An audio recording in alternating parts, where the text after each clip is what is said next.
You have a polynomial. Now we have to do the factorization. First step, multiply the first term and the last term. So we need factors for 30x square such that when you multiply, you get your 30x square. When you add or subtract, you should get the middle term along with the sign, which is minus 11x.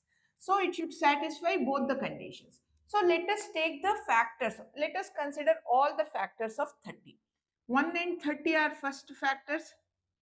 Second, 2 and 15 are the next set of factors. Next, 3 and 10 are the next set of factors. Next, 5 and 6 are the next set of factors. Now, let us see out of all these sets which satisfies our conditions. Multiplication, I am not checking because all of them will satisfy the multiplication rule. Let us check the addition subtraction. When you add 1 and 30, you will get 31. When you subtract, you will get 29. We are not getting 11, so rule out this. Again, repeat the same process. Add 2 and 15, you will get 17. You subtract, you will get 13. Not getting 11. Rule out this. Add, you will get 13. When you subtract, you will get 7. Again, this is not possible. Add, you will get 11.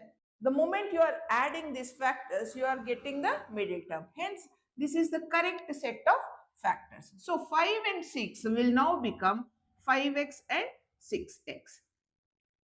Now, here is the trick, children.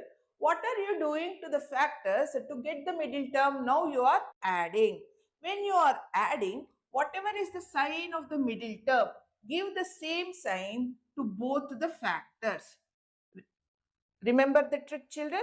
When you are adding to get the middle term, whatever is the sign of the middle term, give the same sign to both the factors. That is the short trick. Let us now continue with the question. So 2x square, instead of the middle term, replace it with the factors. Minus 6x minus 5x plus 15, which will be, what is common in both the first two terms? 2x is common. So I am left with x minus 3. What is common in both the last two terms?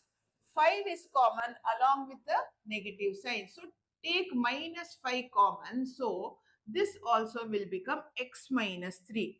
Now if you factorize them, it will become x minus 3 and 2x minus 5. These are our two factors. But if you have to find the zeros of the polynomial at this stage, equate it to 0 and each factor separately equate it to 0.